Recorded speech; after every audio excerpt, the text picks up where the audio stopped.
So we're trying to get an icord that runs smoothly on the decrease side. We have a very nice icord on the increase side, and I've been trying a number of different techniques to make it equivalent for the decrease side, and I think I'm getting close, so I just want to demonstrate what I'm doing. When the carriage, on the carriage side, this is the straight edge, the needles are in hold for this pass, and in order to do the decrease, we want the these are the 3 stitches of the icord. Oh, I've already done the decrease there, so I won't do that. Okay. So on the side of the carriage, we put 3 icord stitches in hold, and we put these ones back into work. And then, now we're going to put these into hold, and we need to put these back in work, but we also need to do our decrease. And we want our decrease such that instead of the icord stitch going on top of the 4th needle, we want it to go under the 4th needle and the icord stitch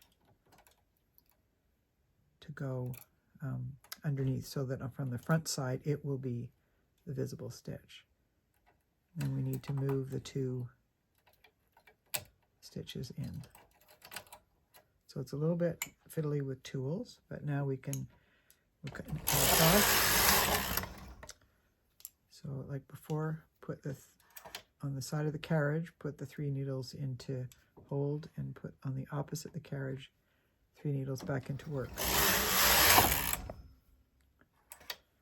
Into hold, and now we have to do our decrease here, making sure to have the icord stitch showing. So we have to transfer it first and then put that stitch back on, and then move these 2 in.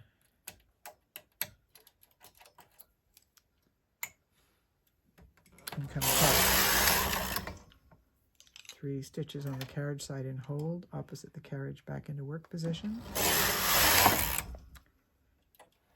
Stitches into hold. And on this side, an alternate way to do that decrease is to put this back into a good active position in front of the latch. Bring stitch 4 onto stitch 3, and then the 2 of them back onto needle 4, 4th in. And that avoids having to use 2 tools at the same time. So depending on your preference, it achieves the same goal.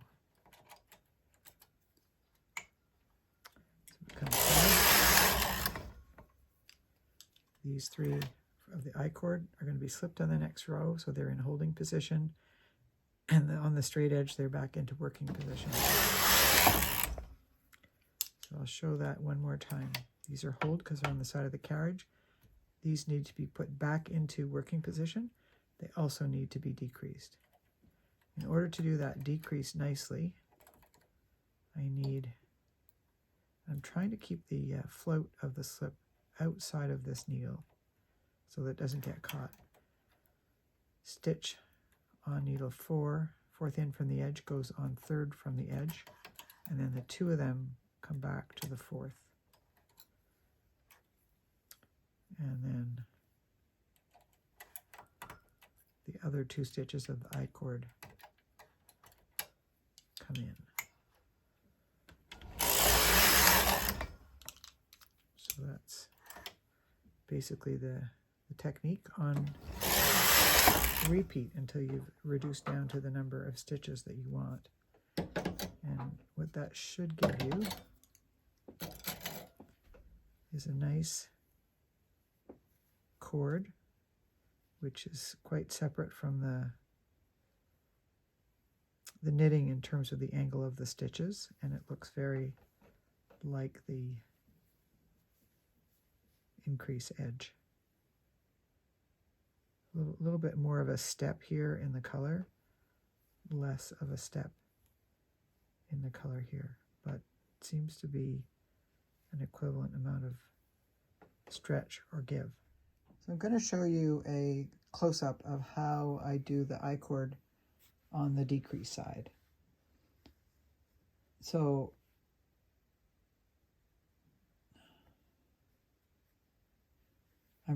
although we can't see the other side, the straight side, I'm putting the 3 edge stitches into hold, and these 3 stitches I want to put back into work, but I also want to do a decrease. And I want the decrease so that the I-cord, all 3 stitches of the I-cord are showing on the public side. So in order to do that, I need to put this needle behind the latch, step 1.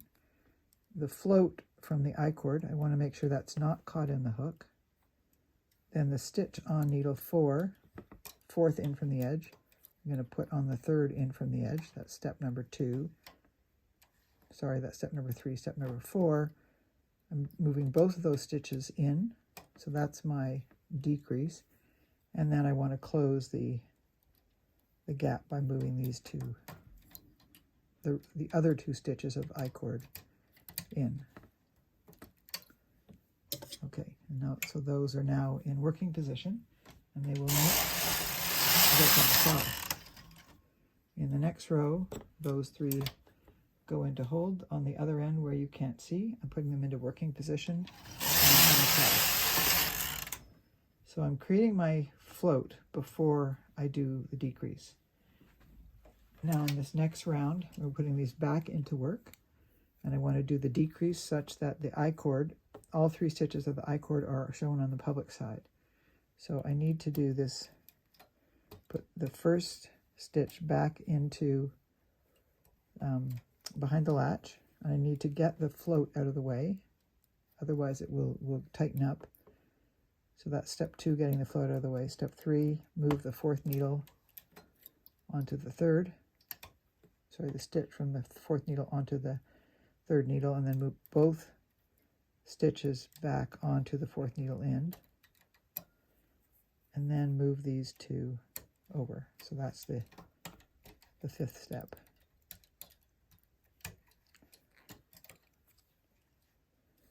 Put that empty needle out of work.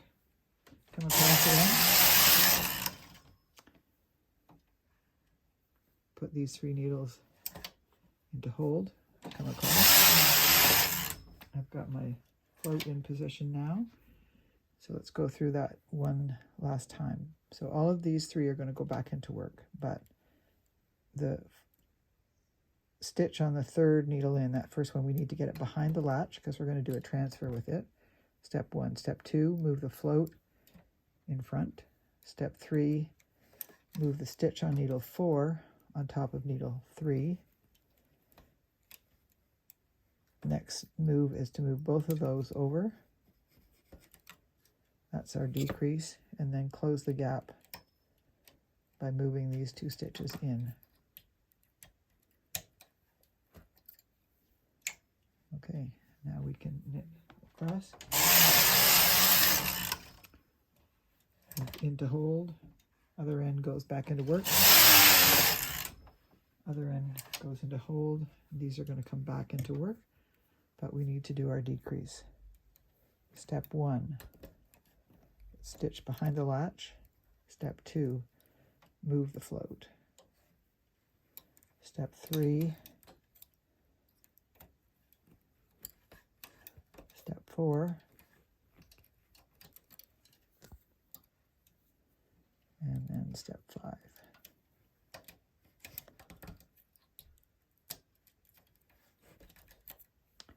Leave those in working position, put that empty needle out of work. Out of work, in hold.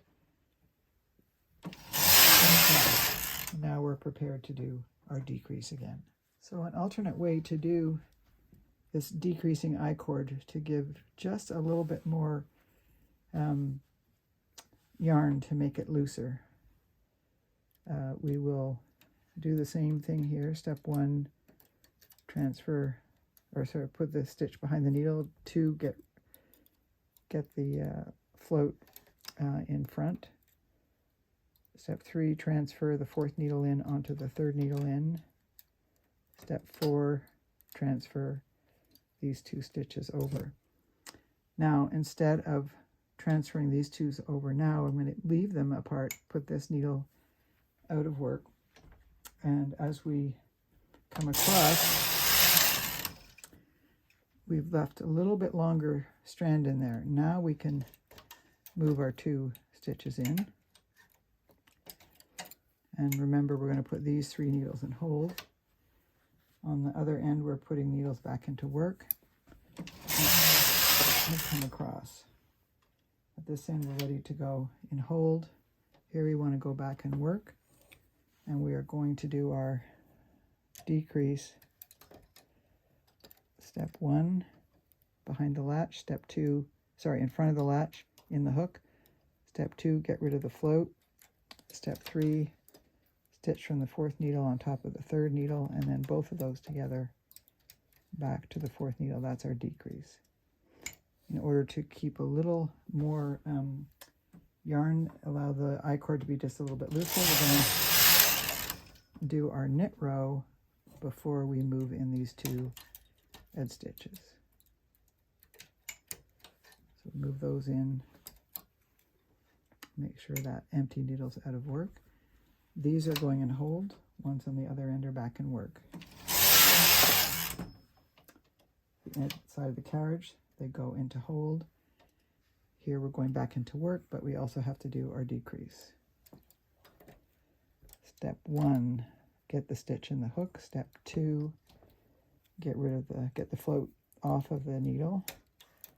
Step 3, move the 4th stitch in to the 3rd, and then step 4, move these back. And then step 5 we will do after we've knit the row. Again, that's giving us just a little bit more slack here.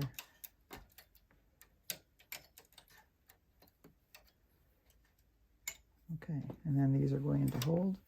These ones are going into work. And we're coming across. So that's the alternate way of doing it.